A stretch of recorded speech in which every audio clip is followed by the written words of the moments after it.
trailblazers in research, innovators in technology, and those who simply have a good story. All make up the fabric that is George Mason University. We're taking on the grand challenges that face our students, graduates, and higher education is our mission and our passion. Hosted by Mason President Gregory Washington, this is the Access to Excellence podcast. Infrastructure is one of those words that can mean a lot of different things to different people. At George Mason, we're focused on infrastructure in terms of sustainability, how we can help innovate new systems for the world's infrastructure that will be resilient and flexible enough to support a changing world. And we're not just talking theory here. My two guests today are at the intersection of innovation and sustainability to develop George Mason's capabilities to be a living laboratory for students, faculty, and staff to find solutions to our pressing grand challenges. Liling Huang is an associate professor of electrical and computer engineering in the College of Engineering and Computing, and she's the Dominion Energy Faculty Fellow in Power and Energy Systems. And Leah Nichols is the executive director of the Institute for Sustainable Earth, or ISE. It is in the Office of Research, Innovation, and Economic Impact. Leah, Liling, welcome to the show. Thank you. Thank you. Liling, your work focuses on securing the nation's critical energy infrastructure. Can you tell us a little more about what this means and why it's important? Energy is the backbone of our national security, our economy sustainability, our the community trust. So without the energy, we can have data flow, we cannot run hospital, we cannot run data center. So it is very, very critical infrastructure for our modern life. So what kind of threats do you see that our energy and infrastructure face? Our infrastructure is facing many challenges, including the aging infrastructure. Our energy infrastructure was built more than 100 years ago. It is aging and need to be modernized. We also facing challenge of cyber physical attack. We also facing challenge of the workforce shortage, the supply chain shortage, the challenge of incorporating the renewable energy into the power systems. I see. Have we taken some major steps as a country or as a region to secure our energy infrastructure? Yes, I think the public-private sector are working together along with the government to secure the energy infrastructure by upgrading our infrastructure, investing in workforce development, as well as bringing in more diverse energy portfolio to the system. Mm-hmm. Well, that's more easily said than done, right? Yes. When you start to talk about diverse energy portfolio, that could be many other diverse energy pieces bring their own set of problems. Yes, right? Exactly. So one of ISE's key programs is Mason as a Living Lab, and that whole entity aims to stimulate and support the development of research and scholarship that use the campuses and their physical and social ecological structures for implementation in education. And that framework seems to be working really well. Leah, can you tell us more about how this initiative came about? Sure, happy to. I came to Mason about 5 years ago to run the Institute for a Sustainable Earth, and a core mission of the Institute is to help put research into practice. So the campus itself is effectively a small city. There's over 48,000 people on the campus, a population that utilizes the campus, some of whom live here. It embodies all of the different types of infrastructure systems that are required to support and maintain that population. So it's an ideal microcosm with which to engage, to study the socio-environmental technological ecosystems that make up this small city. And then it's also a microcosm in which we can develop solutions, test solutions, use it as a test bed, create some demonstration projects that could then be scaled into solutions in communities elsewhere and around the globe. So it was my first target, to create opportunities to put research into practice. I reached out to Dr. Greg Farley, who's the director of sustainability, and he and I really jived on this idea. We really liked this idea and wanted to lean into it. So we looked at what all was going on already on campus and how faculty and students were utilizing the campus for research, and learned that there was a lot going on. Our faculty are innovative and they want to see their research put into practice. But all of those projects were being done on an ad hoc basis. The wheel was being reinvented over and over again. And so Greg and I put our heads together along with Frank Streich, Vice President for Facilities and Operations, Campus Operations, and Andre Marshall, Vice President for Research, to really develop a program that standardized protocols that effectively built a bridge between the research community and the facilities and operations community so that this type of research activity could go on much more smoothly, be amplified. We also created a data sandbox to capture the data that was being collected about the university so that it could be shared across units with others who are interested in similar sorts of research projects. So let's talk about scale and be a little more pragmatic. Can you give me an idea of what kinds of projects have gone through this process? You know, just talk high level in terms of what they are and what they're supposed to do. They do range in scale. And we have provided seed funding to support some new projects. And those typically are on the order of tens of thousands or so to support students and faculty who are getting ideas off the ground. Some of them are very large projects, not ones that we supported, but ones that we definitely amplify is our internationally recognized Arboretum, which has a massive amount of data about the trees on campus. Okay. And like I said, internationally recognized. But we also supported very smaller scale projects. One of our very first ones that came through the new program is the cherry blossom monitoring. And the math department has stood up a global competition where they're working with students who to do statistical analysis to predict when the cherry blossoms are going to bloom. Here in DC, at Mason, I think in Japan, there's a couple of other international sites. It's now taken on a life of its own. But we were able to put in place, working with facilities, cameras to monitor the blooms there. We also have a small project that we just funded this year that I'm quite excited about. Dr. Cheng-Woo An is taking on analysis of a corner of the campus that used to be an intermittent wetland. It's now turning into a permanent wetland. And that transformation process is something that's not well studied, so it creates opportunities there.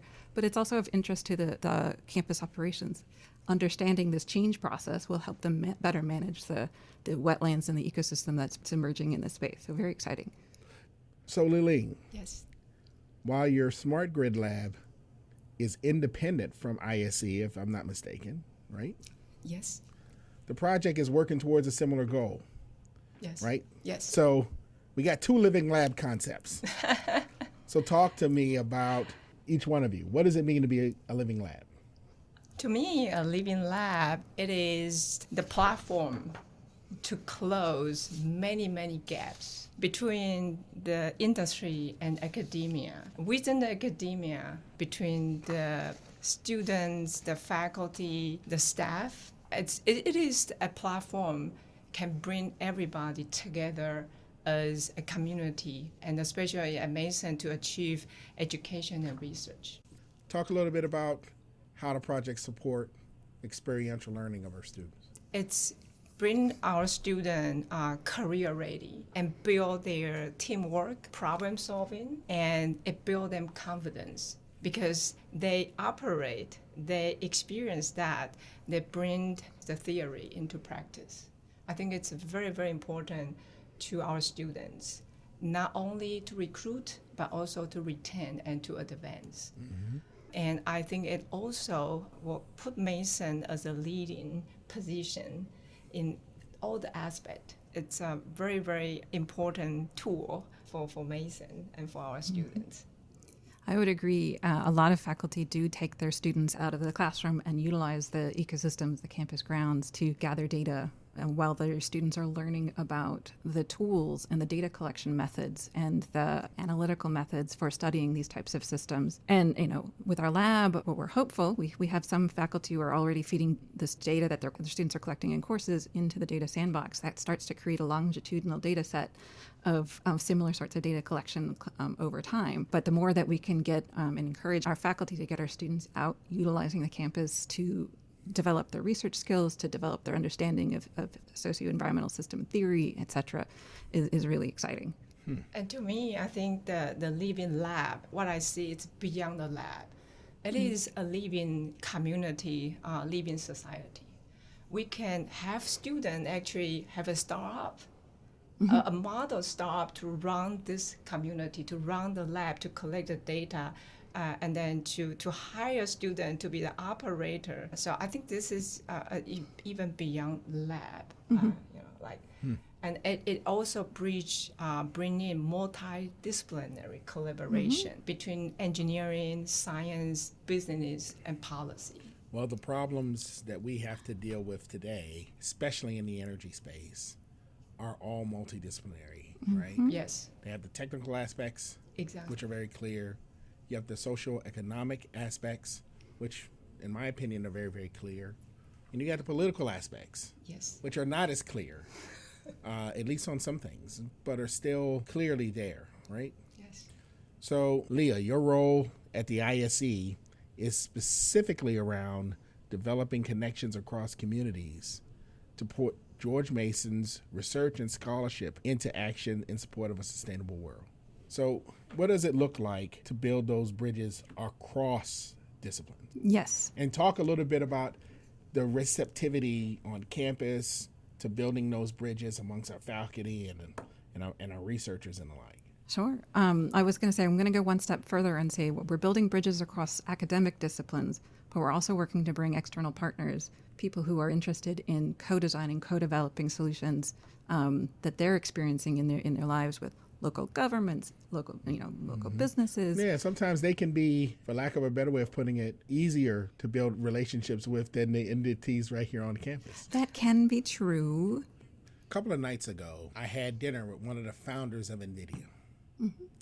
And at that dinner, they were talking, of course, they were extolling the virtues of their AI chips and the supercomputers that you can build from these AI chips. And one of the things that he talked about really piqued my interest. That just immediately came to mind listening to you all talk about bridging the divide. Their belief is that some solutions are hyperdimensional, right? Meaning there's so many layers of possible connection that we just may not be able to see it. May not be able to draw the connection to inner city social science issues and next generation solar, right? But that computers, especially those equipped with AI generated tools, can actually explore well beyond our realm of seeing an actual problem. And so I just want to get your reaction to that relative to this transdisciplinary work and finding solutions that right now aren't obvious to us. So you really hit on something I'm also excited about. It was one of the things I was doing while I was at the National Science Foundation. I was trying to fund science that would advance our understanding of these complex system interactions. And the advances in the technology have really unlocked that ability. Science hundreds of years ago through relatively recently was focused on a reductionist, like, let's break it down to the smallest parts to really understand what's going on.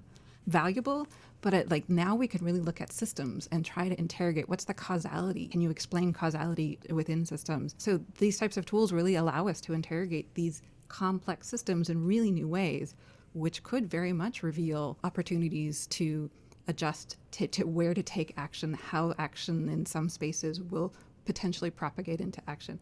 This is a new area of science. I'm not saying that we're going to be able to explain every complex system, but what an exciting avenue of science is to be interrogating the complexity instead of the smallest pieces. Yeah, I think that we, a unit, an institution, we have a very limited time to learn, very limited view. And yes, AI does provide a potential to be able to look at everything holistically, maybe come up with a good solution. But personally, I always think that, everything has it's always two-folded. On one side, it has one and has a zero. So I think it brings opportunity, but also we want to know the challenge that AI bring into the society. So we still need a human in the loop to help AI do a better job. Right. We are human beings. We want to have a better life. So we don't want the whole world to become just machine, just AI. So the human in the loop is very important. And that also, like all the AI computation, again, I'm the power person, so I would like to say the challenge that the AI computation bring in is the humongous energy demand. And to support those AI computation. And that huge energy demand is part of the challenge to our infrastructure, the impact to the environment. So how do we solve those complex problems? It's very interesting. Oh, I hear you. I hear you. I think AI is an exciting tool, but fully agree that you have to use it cautiously. Any type of science, any type of tool, how is it going to get used and how is it going to be put into practice and changing the world around us? So things to think about. The challenge is that cat might be out of the bag right now. You know. So look, you both have work experience outside the academy, right? So Leah, you spent time at National Science Foundation. Liling, you were a certified professional engineer at Taiwan Development and Trust Corporation before pursuing a PhD. And so talk about those experiences and how those experiences inspire your move into higher ed, but also how those experiences are helpful for you today. So I think it's a very valuable experience. Like I work in industry, and I see the challenge in industry, which the student will be facing, in their career. So I see the gap between the industry and the academia. I remember when I first report to my manager, I have to learn everything, start from the beginning because I learned all the theory. So I kind of see the importance of hands-on, practical. And also I see that the importance, and actually to run the infrastructure, human is also, I would say, like the operator, the engineer is very important and very critical part of the infrastructure. So I see the gap and I see the importance of having a skillful engineer workforce.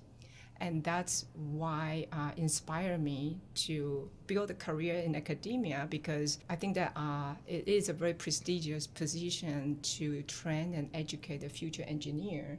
And that experience helped me to better improve my teaching, education, and research, to be able to bring in the practical challenge and experience into the education and research. Interesting. So while I was at the National Science Foundation, one of my primary roles was to help build and design these multidisciplinary or transdisciplinary types of funding programs to fund different types of science, again, focusing predominantly on socio-ecological systems and the role of those systems and how those are changing. And then toward the latter part, while I was engaged with an advisory council, they gave us very strong advice. Like we've been describing the challenges of the world for a while, quite a long time in the socio-environmental systems. What do we start doing about it? And that really helped drive me to think about what type of science needs to be done so that we can start taking action to address these grand challenges, these wicked challenges. And as a program officer, I was facilitating those sorts of dialogues across disciplines. So that I bring back to the table here at Mason, getting lots of people with very different worldviews in the same room to come to a common understanding of need and opportunity and ways that we can support science to develop solutions in these spaces. I was also often one of the voices in the room saying, how do we bring the spaces of research use into the scientific questions or the science that we're funding? How do we get use-inspired science where community partners or industry partners are deeply engaged in development of the science itself or the co-design of the science? Mm-hmm. So one of the solutions in our Grand Challenge initiative is George Mason at the center of building a climate resilient society. Now, you two sit in different components of that spectrum, right, of building a climate resilient society. And so as two researchers dedicated to innovation and sustainability, what does climate resiliency mean to you, right? And what do you see as the grand challenge in your space? So a climate resilient society, I will say, we are in the throes of climate change. We are now experiencing more intense storms, greater and longer durations of heat, shifts in seasonal patterns. However, a lot of our communities, as Liling was saying earlier, a lot of our infrastructure was built decades, if not centuries ago, well before climate change was even underway or understood to be underway. And so there's vulnerabilities, and we need to start accounting for how the changing climate and the information that we're receiving now about how the ecosystems are working and the physical systems are working into managing the infrastructure and the systems that comprise communities. That means understanding and like really looking at where are the risks, what types of changes in the flood patterns or the rainfall patterns or the heat indices, where are those going to cause the most damage? And then how do we start mitigating that type of damage? What interventions do we need to put in place so that when events happen, when significant rainfall happens and floods occur, infrastructure and people are out of the way, not damaged? Or what can we do to make sure that those systems can sort of go down for a short while and then come right back up? They're not being destroyed. So identifying where there's risk, identifying opportunities to make changes to ensure that our systems are sustainable and can withstand the consequences or the more extreme weather and the different weather and climate effects that we're experiencing now is really important. And to me, I think Leah outlined very, very important, like to build a climate resilient society, we need to understand the cause and to observe the pattern. And from the engineering perspective, from the energy infrastructure, we need to know if we are part of the cause, how do we improve that? How do we reduce that? From the design operate perspective to support that. And also when this type of extreme weather occurred, how can we continuously provide reliable energy? Because that's the backbone of everything of our daily life. So build a resilient climate society. I see that all our 6 grand challenges touch this topic. And this is actually the core to connect all the 6 challenges together. We need a 21st century workforce to build a climate resilient society. Mm-hmm. We need the digital, we need the AI, we need a healthcare system, we need everything. And then our grand challenge is right on top of that. Okay, well, let's dive into this a little bit. This whole concept of building a climate resilient society really is not about understanding climate change from the perspective of whether it's man-made or whether it's just a natural artifact of the changing cycles in the way our planet is progressing. It's really about saying whatever's causing it, we have some challenges, right? We have major challenges on both coasts. One can't get enough water and it's burning, and the other one is literally getting too much. And, we've had multiple 500-year biblical floods in a number of locations. This is about what happens as we deal with the aftermath of climate change. Building a climate resilient society. Our climate is changing. Our society has to change in order to accommodate it. And so, yes, everything you guys highlighted. We need faculty, so we need folk trained properly in order to manage this, right? But what I'm getting at here is talk a little bit about, deal with the political issues that may be dividing us on the causality aspect of this problem. How do we get away from that and focus on the fact that, look, I don't care what your belief is, you're flooding, and we need a solution for that. We need a new home type system for that, or we need a solution to help you mitigate that, or a warning system to keep you out of that, or a communications framework that helps you to understand when these things are coming so you can react. Talk about that a little bit. What you were just saying is essential. We need to address the problems of today. As you just said, coasts are being inundated, communities are being destroyed, quite literally. And in a repeated way, both from wildfires and extreme downpours and flooding in places that you would not expect floods to happen. It's happening outside of the floodplains that we understand from before. Severe wind and tornadoes are taking down, there's a lot of damage to infrastructure and people and livelihoods all across the country. So we do need to be addressing the challenges that we're experiencing today. I think one of the things that we need to do differently is a lot of the prior infrastructure and the risk assessments are typically looking retrospectively, like what has happened in the past that we need to plan for now. Like you mentioned 500-year floods. In the past, those types of floods did happen once every 500 years or so. Right. Now the science is able to provide some predictions about what the future trends are going to be in these areas. And so in order to plan and address infrastructure challenges of today, we should be looking at what the best available science is telling us about where things are going so that we can start accounting for that in the way that we build our infrastructure systems. I mean, Right. You might say climate science, but you might also just say this is best available science of how many floods are going to happen. Or this is just community planning now. Yes. Right? Look, if the floodplain is shifting and it's going to be here now, let's not build the homes there. Let's shift them and build them a mile, 2 miles away where it might have been a problem previously, but maybe it's not that now. You get what I'm saying? Yeah, and some of it's the floodplains themselves are shifting, but a lot of what's happening now is this heavy downpours. I get it. Yeah. I get it, right? I mean, places that were flooding previously, this is what happened with the young people in Texas, Yes, right? that was Where, terrible. Look, the reality is that the area always flooded. Yes. And that's why nobody really worried about it too much. Yeah. But we live in a different time now. Yeah. We need tools to predict that. Mm-hmm. We need tools to say, hey, based on our predictive models, what's coming is not what you saw 5 years ago, 10 years ago. Mm-hmm. This is different.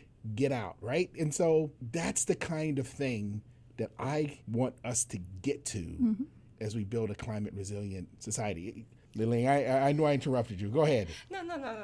You're good. Because you are literally in the core space of this with energy production. Yes, as long as they are human activities, we impact the environment. But there's no way we'll go back to live in a cage without electricity, going back to millions years back. So how do we better design and live in the environment to reduce the impact? And President Washington, you mentioned, to design a climate resilient society is not just the science, not the engineering, but it's the society. My experience, my view is a lot of community, they do not have the access to the data, to the fact. People make decisions based on the feeling, their perspective, a very limited perspective on maybe just economy or maybe just political, or they all look at a smaller set of their view, and which cannot solve the problem. You see, even the energy policy, you roll out the energy policy for the next 5 years, and all of a sudden you change. And then who knows, that next 5 years it change again. I think what the challenge is to have a holistic view of the multidisciplinary, from the social, from the business, from the political, from engineering, from science. And again, the core is the community, is the human. So I think that's actually what I see the challenge. And then I think that we have the responsibility to deliver the message, to deliver the holistic fact and data to inform that, this is going to happen if you don't take this action. And then I think everyone is responsible, on the building a resilient society.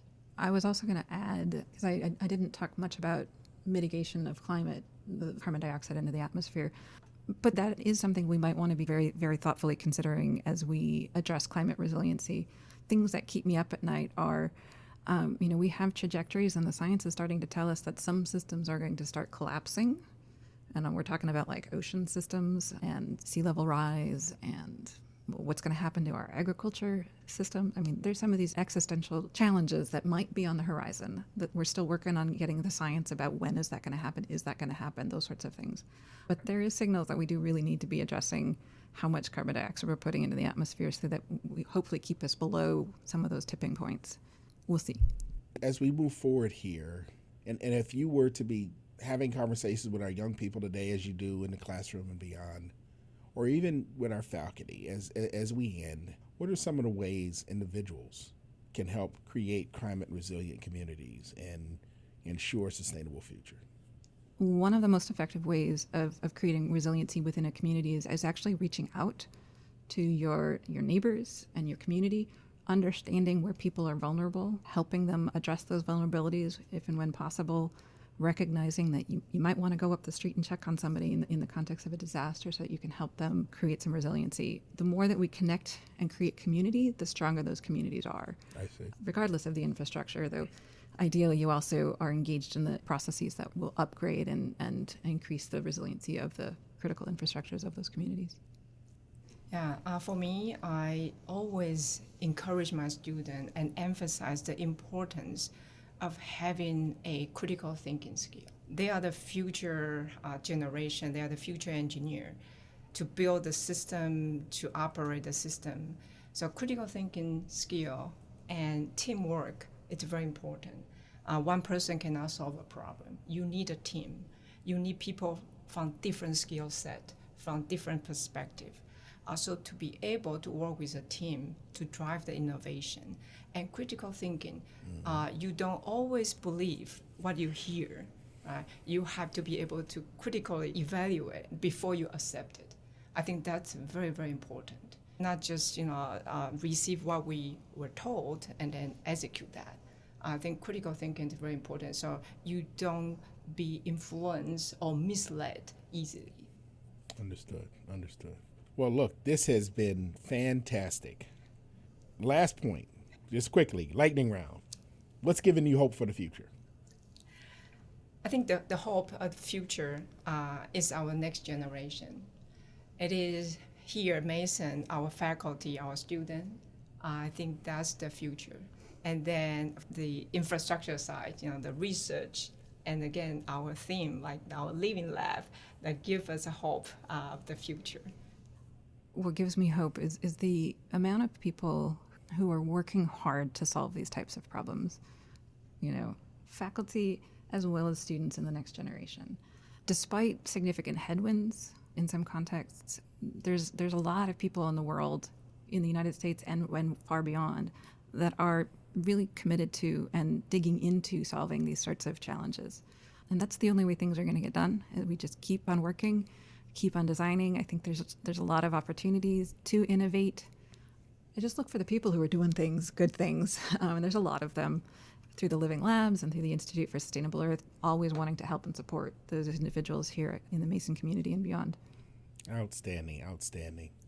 Well, we're going to have to leave it there. Liling and Leah, thank you both for joining us today. Thank you. Thank you so much for having us. Thank you so much. I am Mason President Gregory Washington. Thanks for listening, and tune in next time for more conversations that show why we are all together different. If you like what you heard on this podcast, go to podcast.gmu.edu for more of Gregory Washington's conversations with the thought leaders, experts, and educators who take on the grand challenges facing our students, graduates, and higher education. That's podcast.gmu.edu.